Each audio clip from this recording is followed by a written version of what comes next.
Au nom du Père, du Fils, du Saint-Esprit. Amen. Seigneur Jésus, tu connais mon inconstance et mon infidélité. Tu sais combien je suis faible.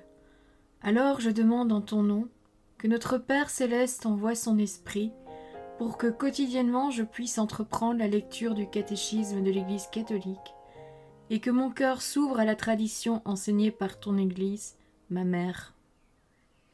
Que je puisse ajuster toutes mes actions et mes œuvres à son enseignement. Mon Jésus, avec confiance j'abandonne la constance et la fidélité de toute la démarche entre tes mains. Que Saint Michel Archange et mon ange gardien protègent et défendent chaque moment quotidien consacré à cette lecture.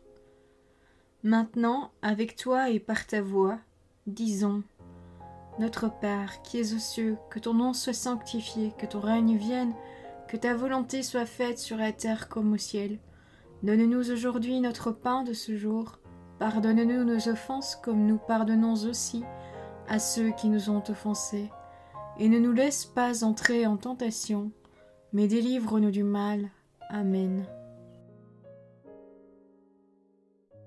Ensemble, mon Jésus d'amour, saluons notre sainte maman, la Vierge Marie. Entre ses mains, je remets mon cœur, mon âme, ma volonté et ma vie, afin que par ses soins règne en moi la volonté du Père, et qu'en ses mains mes œuvres soient gardées, transformées, en parfaite offrande rayonnante de la lumière de Dieu, pour sa gloire, le salut des âmes et la consolation des âmes du purgatoire.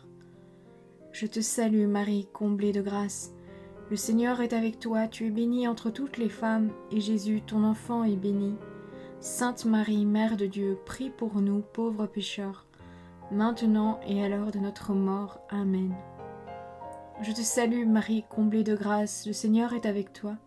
Tu es bénie entre toutes les femmes, et Jésus, le fruit de tes entrailles, est béni. Sainte Marie, Mère de Dieu, prie pour nous, pauvres pécheurs, maintenant et à l'heure de notre mort. Amen. Je te salue Marie, comblée de grâce, le Seigneur est avec toi, tu es bénie entre toutes les femmes, et Jésus, le fruit de tes entrailles, est béni. Sainte Marie, Mère de Dieu, prie pour nous pauvres pécheurs, maintenant et à l'heure de notre mort. Amen.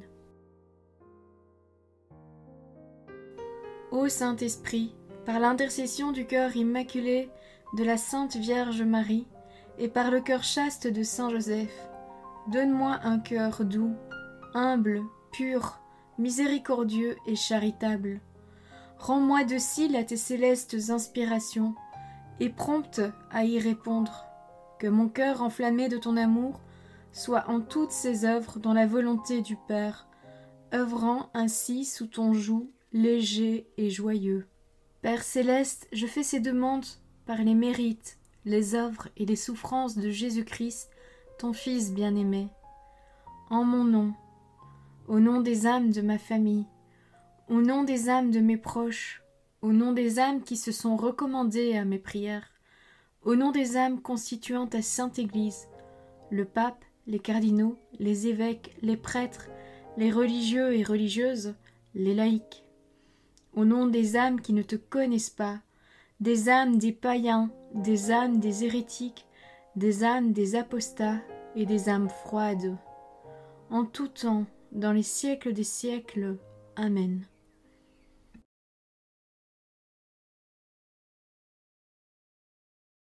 Quatorzième point du guide de lecture du catéchisme de l'Église catholique.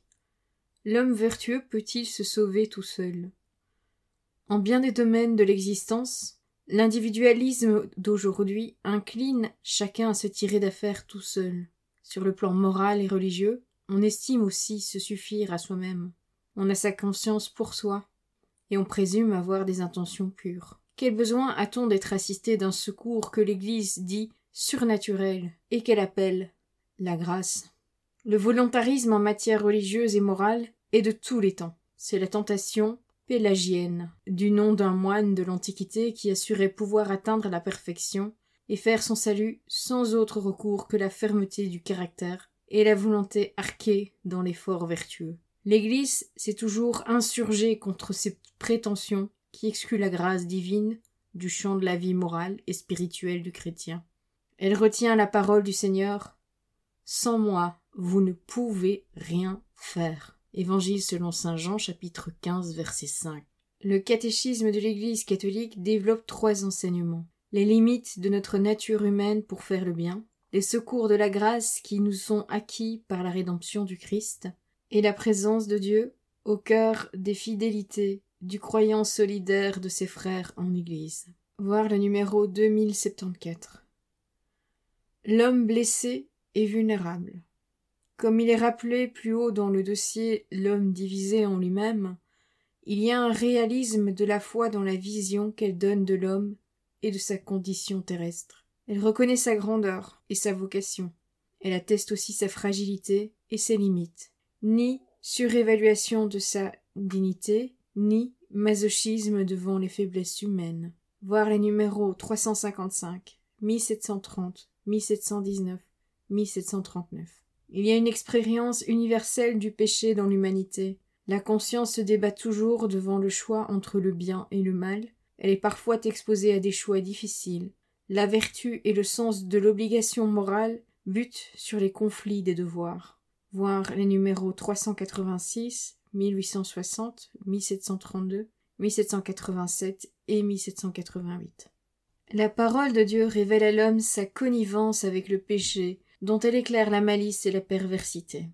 L'Évangile dénonce l'attitude pharisienne qui fuit la vérité sur soi, que vient éclairer le jugement de la conscience.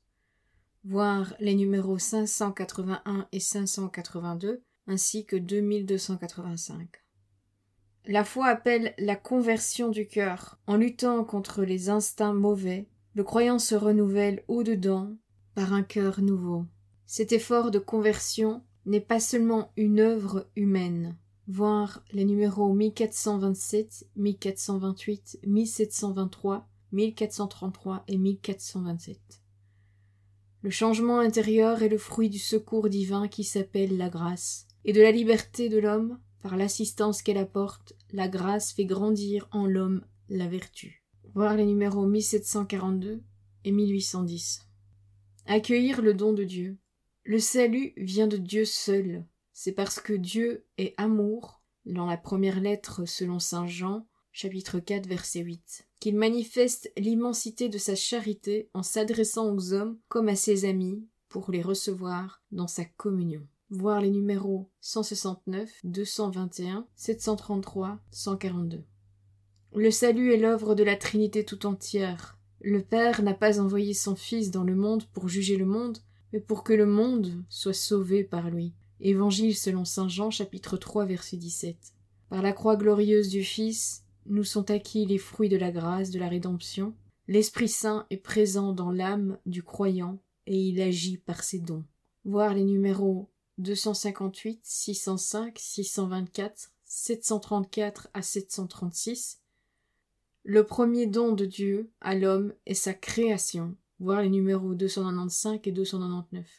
Dieu fait aussi à l'homme le don de sa parole. C'est elle qui révèle le dessein de l'amour de Dieu sur l'homme et lui fait entendre l'appel de sa vocation. Parlant au cœur de l'homme, par la voix intérieure de la conscience, la parole de Dieu l'aide à se connaître lui-même en vérité et à mesurer la pesanteur des biens terrestres qui l'arrêtent sur le chemin des béatitudes. Voir les numéros 1701, 1719, 1776, 387, 1723. Le don de Dieu, c'est l'eau vive de la grâce révélée à la Samaritaine. Voir l'Évangile selon saint Jean chapitre 4 verset 10. Accueillie dans la foi et reçue par les sacrements, cette grâce produit l'œuvre de justification. C'est le mot assez technique qui veut signifier une réalité toute simple, la conformité de l'homme dans son être et sa conduite avec la justice de Dieu, c'est-à-dire sa sainteté. Voir les numéros 2559, 1987 à 1996. Cette grâce de la justification qui est acquise par la Pâque de Jésus-Christ, Sauveur du monde, rend l'Esprit Saint présent en nous pour accomplir ses dons. La vocation filiale à l'égard du Père dans le sillage du Christ, premier-né. Voir les numéros 1741, 601, 654, 1830, 736.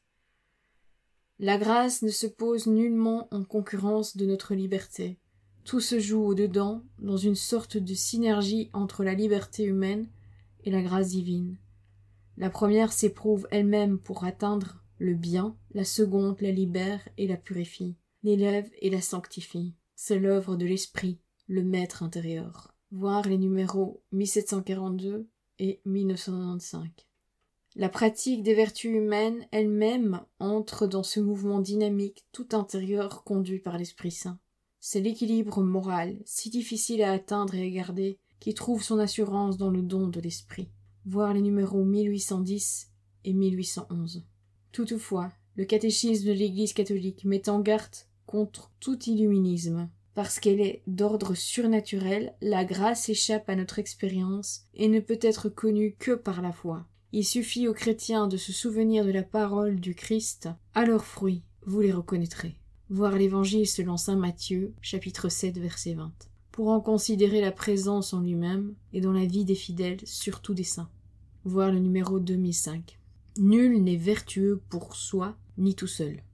Les enseignements recueillis dans le catéchisme de l'Église catholique ont assez montré que pour rester fidèle à l'Évangile et pour grandir en sagesse et en vertu, l'effort de vie morale a besoin du concours tout intérieur de la grâce divine. La foi elle-même est un don gratuit du Seigneur. Elle a besoin de s'affermir dans la prière et l'écoute de la parole. Voir le numéro 162. Cette continuité dans la foi a son prix. C'est le combat spirituel qui permet de s'affranchir des pesanteurs du péché et ces obstacles rencontrés dans la prière. C'est aussi la docilité intérieure à l'Esprit Saint qui réalise la communion toujours plus intime avec le Christ. Voir les numéros 409, 2725, 2014. La prière personnelle prend ici toute son importance, puisque c'est par elle que chacun s'en remet filialement à la volonté du Père. Voir les numéros 2697 et 2610. Si le chrétien ne peut se complaire dans un sentiment d'autosatisfaction personnelle dans l'accomplissement de son salut, il ne peut non plus se mettre à l'écart de tout ce que la communauté des croyants rassemblés en Église lui apporte. Voir le numéro 2655. Tout homme a besoin des autres. Ce besoin qui tient à la nature humaine se vérifie également pour le disciple du Christ. Voir le numéro 1936 et le numéro 781. Bien sûr, la foi est un acte personnel. Nous sommes baptisés un à un, et c'est un à un que nous sommes responsables de notre conduite et de nos actes pour lesquels nous serons jugés un à un. Il reste que c'est de l'Église et par l'Église que nous accueillons la parole de Dieu qui est à l'origine de la foi. C'est dans l'Église et par l'Église que nous recevons les sacrements dispensateurs de la grâce du Christ et de la vie en esprit. Et c'est en Église que nous célébrons l'Eucharistie qui signifie l'unité du peuple de Dieu, en marche vers la Jérusalem du ciel qui rassemble les saints et les anges. Voir les numéros 166, 2158, 1022, 875, 2, 1118, 2030, 2040, 1141, 757, 1138, 2788. N'est-ce pas à cause de cette solidarité de grâce et de vocation que le Christ a appris à ses disciples à prier « Notre Père qui es aux cieux ». Il exprime le partage des biens spirituels que l'Église désigne par la communion des saints. Voir les numéros 2792 et 949. De bout en bout, l'expérience spirituelle du chrétien repose sur la conviction que Dieu lui-même en est le principe, l'agent et la fin. Il faut prier comme si tout dépendait de lui et œuvrer comme si tout dépendait de nous. En définitive, cette prière est celle de saint Augustin qui rétorquait au moine Pélage « Seigneur, commande-moi ce que tu veux, mais donne-moi ce que tu commandes. » Tant il est vrai que tout est grâce dans la vie du chrétien. Voir le numéro 2834. Voilà, c'est tout pour aujourd'hui. Je vous souhaite une bonne et sainte journée. J'espère que tout se passera bien pour vous. Et je vous recommande particulièrement aujourd'hui à notre Seigneur Jésus qu'il nous bénisse tous au nom du Père, du Fils du Saint-Esprit. Amen.